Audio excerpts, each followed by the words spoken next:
Hello, welcome to Milk and Honey Heritage Farms. Today I'm going to be making some kombucha. And so you can use a couple different teas to get started. Typically black tea is used. What I'm going to be doing is using 8 cups of purified water or decent good water for this. I'm also going to use 4 bags of green tea and 4 bags of black tea. You can do, 8 bags of black tea or green tea. There's also a couple other different types of teas that you can use as well to get it started. And so basically what I'm going to do is I'm going to have 8 cups of water, and I'm going to boil it and make tea.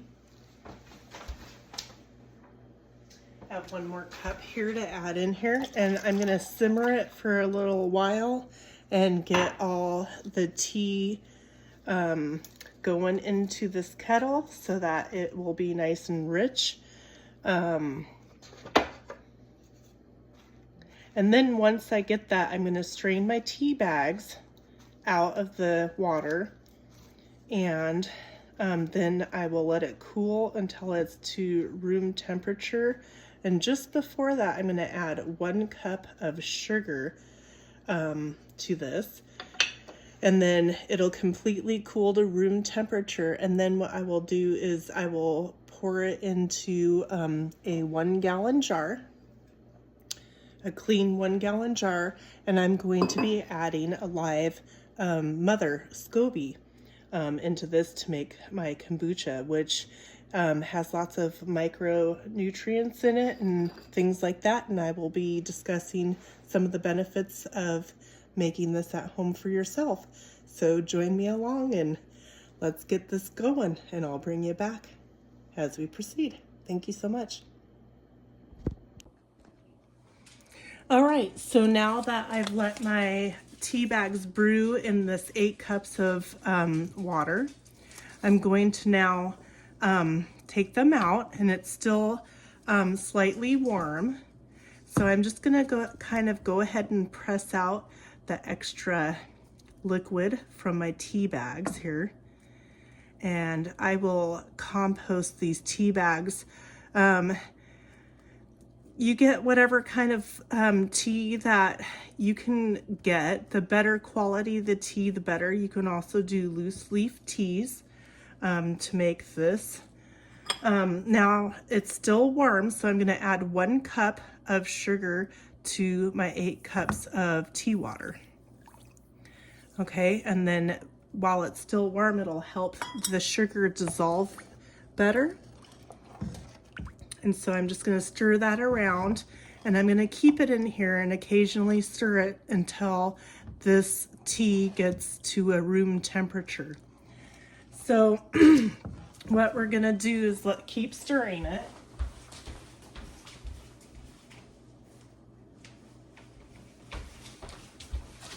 And you don't have to continuously keep stirring it. The burner is off.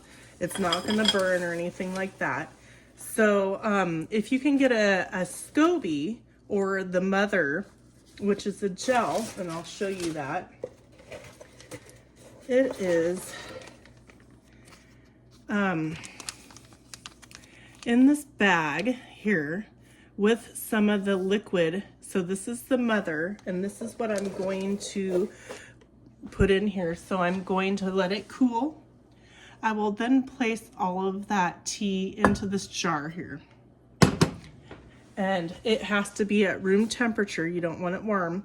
And then I will put all of the liquid that's in the bag and the SCOBY, and I will let it set in that jar with a cloth towel on top of it for 7 to 10 days. And then at that point, the mother SCOBY will grow a baby on top of it, and the baby then can make a secondary batch of kombucha.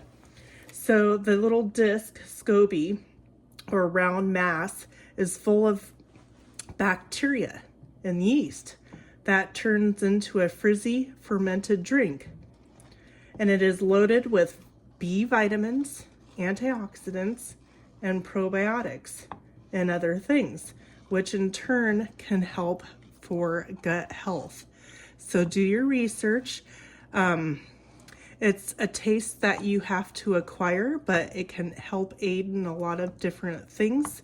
So I just wanted to take you guys along with showing this, and I want to thank Anne for sending me this organic SCOBY. I didn't have anybody near me that had any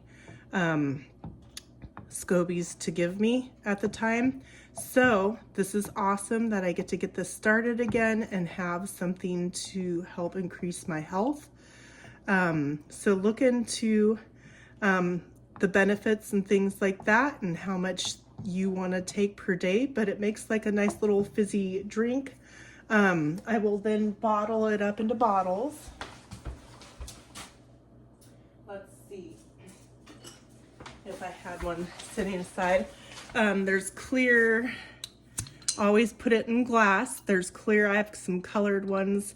I will then funnel the liquid into these bottles and store them in the refrigerator. I can flavor that, I can leave it plain flavored after the 7 or 10 days after I move it to the next stage of making more.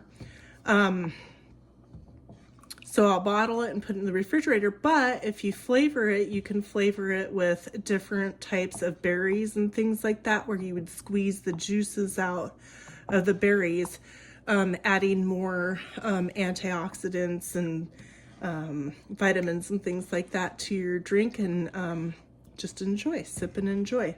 So there's that, and I will show you when I pour, this cools down completely. I'll show you how I put it in the jar, and putting the mother SCOBY, you'll want to make sure that you have very clean hands when handling it, because this is again something that's a live culture that you want to keep good. So then I'll take you through the whole process of putting it in the bottles and some of the flavors that I'm going to make while I store it. So thank you so much for joining me. Hang in there and we'll continue once this cools.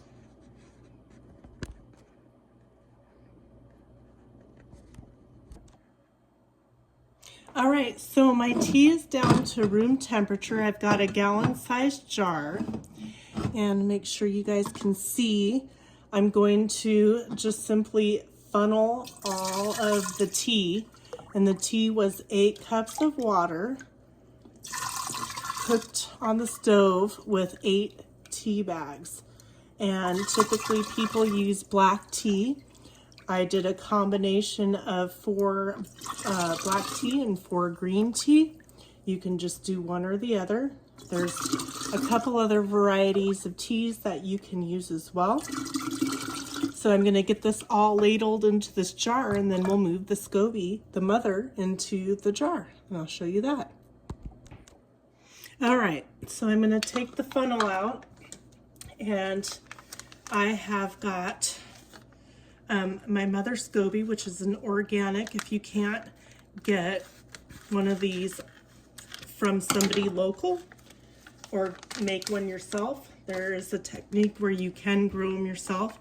So she's in this bag, and you want to add all the liquid that's in there into the jar as well, because it's got all the good stuff to make the good bacteria and everything grow in here. And be very careful. And my hands have been pre-washed really well, rinsed really well. And so we're gonna get every little last drop of it out of here.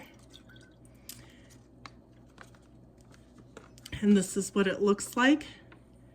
And so when it grows, it's going to grow a baby on top of it, which later on can be separated and put into another jar. You know, there's some of the good stuff that I want to get in there off of my hand. Again, make sure that your tea has cooled to room temperature before you add to the tea. Okay, so then there you have this sitting in the jar. Then you're going to put a cover of some cloth on top and some sort of a rubber band or something just to keep debris or little like bugs or something from going in there. You're going to let it sit in a dark, cool place for 7 to 10 days. And then I'll funnel it into some glass jars that have lids, and I will flavor some of them with some berries. So there's that, how to put a mother in some tea and make some kombucha. Thank you so much for joining me. I'll probably do an update video later on because this one's getting a bit longer, and show you some different flavorings that I will be adding to the jars once I jar it up.